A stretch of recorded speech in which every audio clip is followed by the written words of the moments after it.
बुद्ध ने जिस विधि के द्वारा निर्वाण को उपलब्ध किया उसे हम आनापानसति के नाम से जानते हैं। दुनिया इसे बौद्ध विधि कहती है, लेकिन एक गहरी बात है जिस पर बहुत कम लोगों का ध्यान गया है। यह विधि बुद्ध से शुरू नहीं होती, यह उनसे पहले भी मौजूद थी।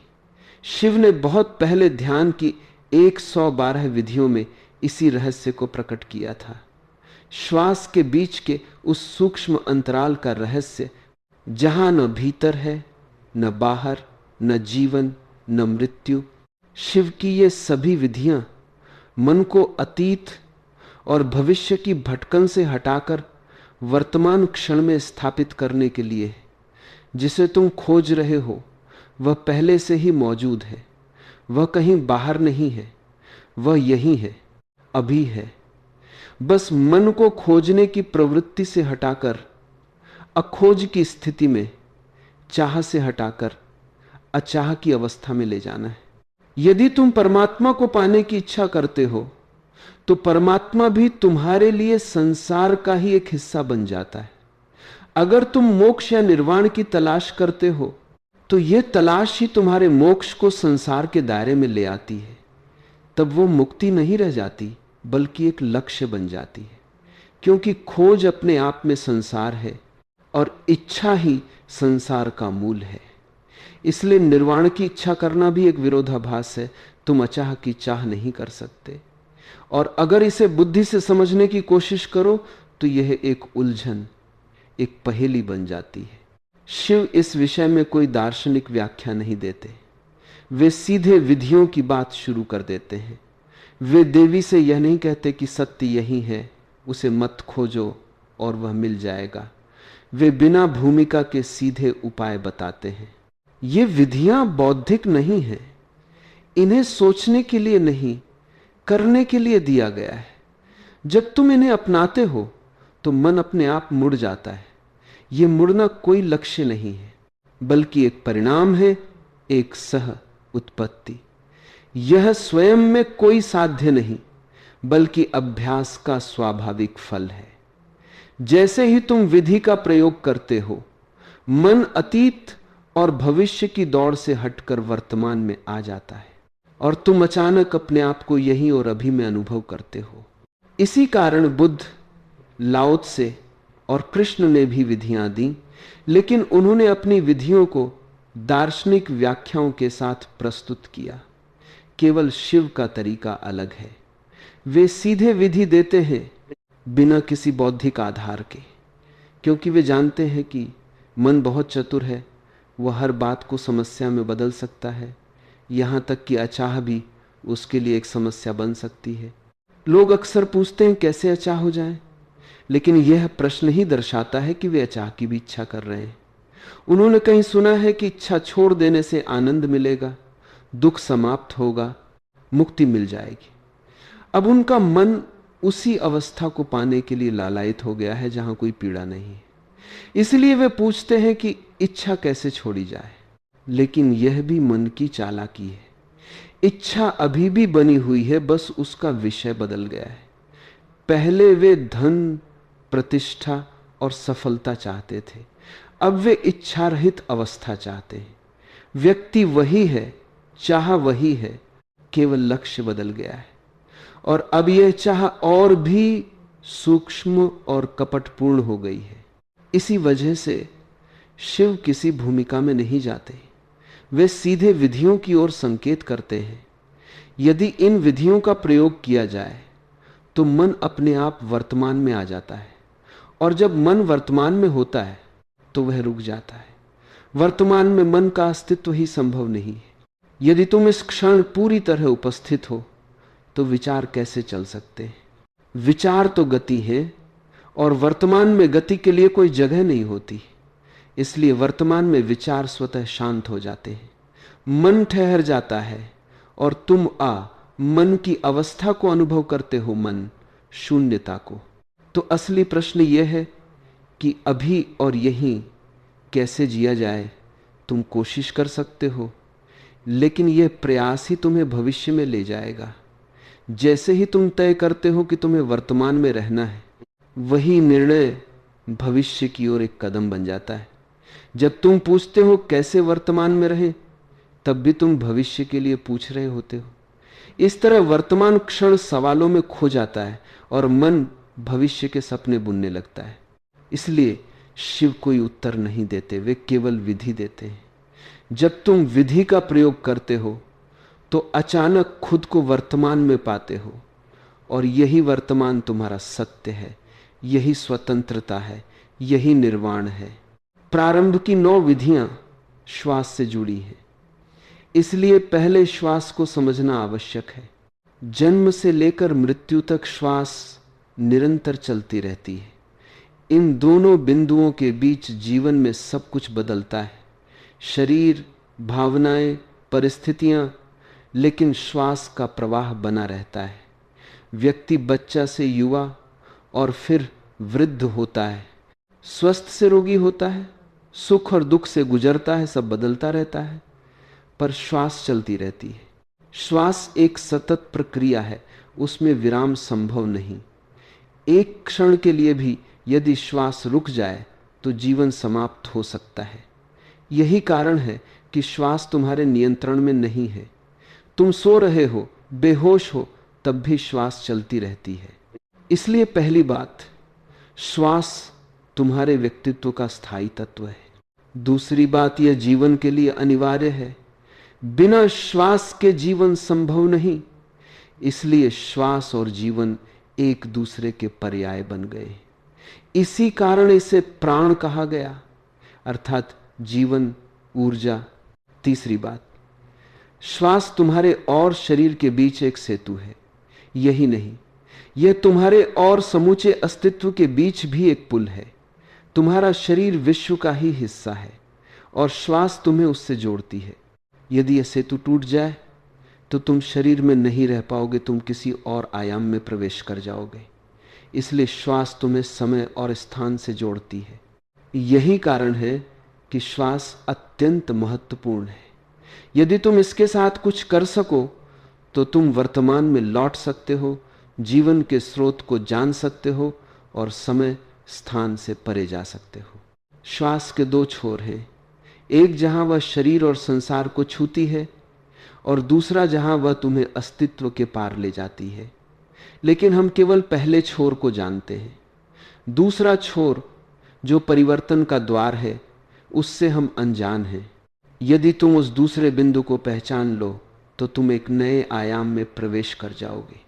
ध्यान रहे, शिव जो बता रहे हैं वह योग नहीं, तंत्र है। योग श्वास को नियंत्रित और व्यवस्थित करने का प्रयास करता है, जिससे स्वास्थ्य और दीर्घायु मिलती है। लेकिन तंत्र का उद्देश्य अलग है। वह श्वास का उपयोग भीतर जाने के लिए करता है। इसमें किसी विशेष तकनीक या प्राणायाम की आवश्यकता नहीं, केवल जागरूकता की जरूरत है। श्वास के कुछ सूक्ष्म बिंदु हैं जिन्हें हम नहीं पहचानते। हम जीवन भर श्वास लेते हैं पर उसके रहस्यों से अनजान रहते हैं। ये आश्चर्य की बात है कि मनुष्य अंतरिक्ष तक पहुंच गया लेकिन अपनी श्वास को नहीं समझ पाया।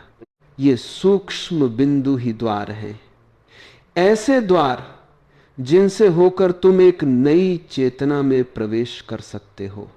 लेकिन इन्हें देखना कठिन है, क्योंकि जो चीज सबसे निकट होती है उसे देखना सबसे कठिन होता है।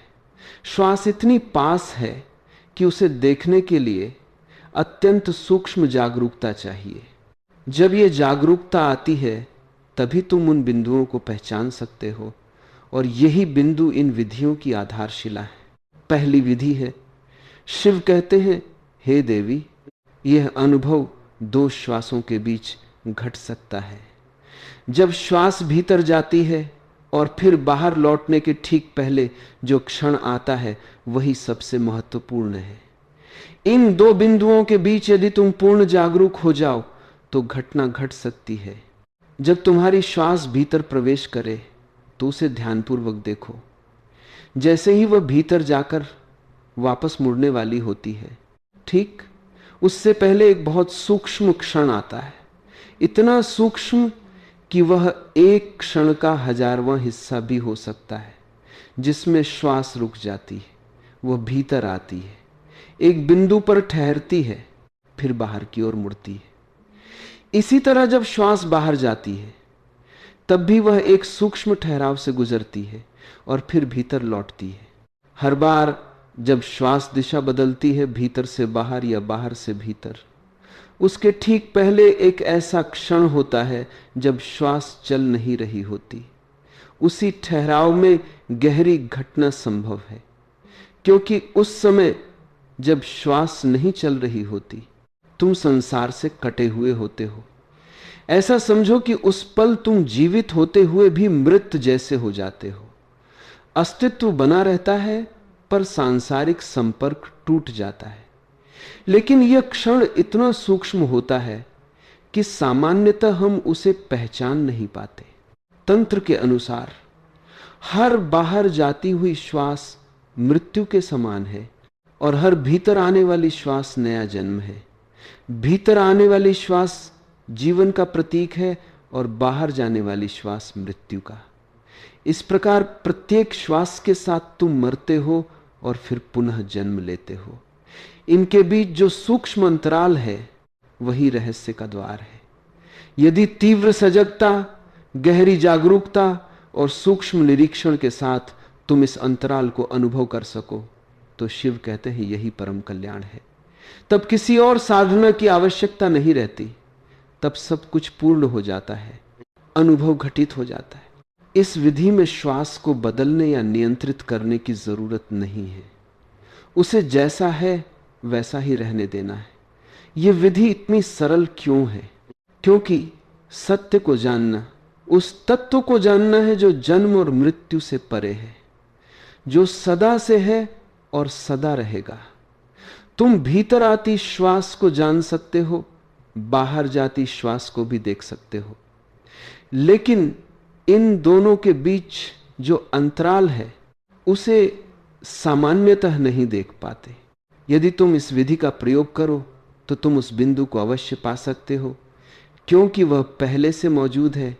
तुम्हें कुछ नया जोड़ने की जरूरत नहीं है, सब कुछ पहले से है, केवल जागरूकता का अभाव है।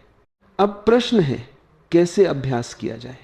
सबसे पहले भीतर आने वाली श्वास के प्रति सजग बनो, उसे ध्यान से देखो, बाकी सब भूल जाओ और केवल श्वास के आने की प्रक्रिया पर ध्यान केंद्रित करो। जब श्वास नासिका से भीतर प्रवेश करे तो उसके स्पर्श को महसूस करो, उसे अपने मार्ग पर चलने दो और पूरी जागरूकता के साथ उसके साथ साथ चलो। श्वास के साथ भीतर उतरते जाओ, न उससे आगे निकलो न पीछे रहो, उसकी गति के साथ समांतर चलो। ध्यान रहे न तो उससे पहले पहुंच जाना है और न ही पीछे छूट जाना है। जैसे छाया पीछे चलती है वैसा नहीं, बल्कि ठीक साथ साथ समानांतर एक ही लय में चलना है। श्वास और सजगता को एक कर दो। जैसे श्वास नीचे जाए तुम भी भीतर उतरते जाओ, तभी तुम उस बिंदु को पहचान पाओगे जो दो श्वासों के बीच स्थित है। ये आसान प्रतीत होता है लेकिन वास्तव में गहन साधना है। भीतर जाते समय भी उसके साथ रहो और बाहर आते समय भी। इसी विधि का उपयोग बुद्ध ने विशेष रूप से किया था, इसलिए इसे बौद्ध परंपरा में आनापानसति योग कहा जाता है। बुद्ध की आत्मज्ञान की प्राप्ति भी इसी विधि पर आधारित थी। संसार के सभी ज्ञानी किसी न किसी विधि के माध्यम से सत्य तक पहुंचे हैं और वे सभी विधियां इन 112 विधियों में समाहित है। ये पहली विधि वास्तव में बौद्ध विधि के रूप में प्रसिद्ध हो गई, क्योंकि बुद्ध ने इसी के माध्यम से निर्वाण प्राप्त किया। बुद्ध ने कहा, अपनी श्वास के प्रति सजग रहो, भीतर आने और बाहर जाने वाली श्वास को जागरूकता से देखो।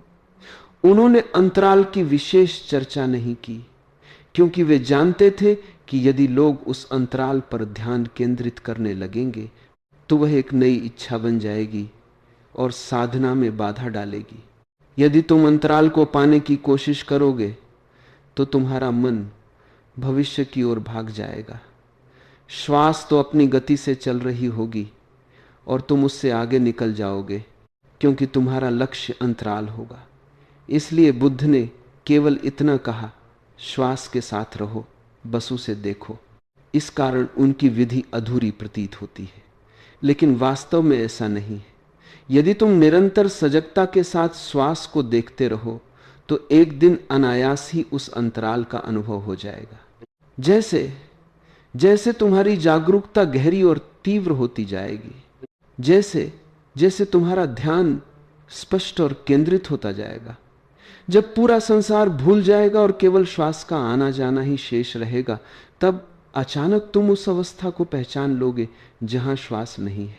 जब तुम पूरी सूक्ष्मता के साथ श्वास के साथ चल रहे होते हो, तब उस क्षण को न देख पाना संभव नहीं रहता जहां श्वास रुक जाती है, और उसी ठहराव में परम कल्याण निहित है। यह एक विधि ही लाखों करोड़ों लोगों के लिए पर्याप्त सिद्ध हुई है।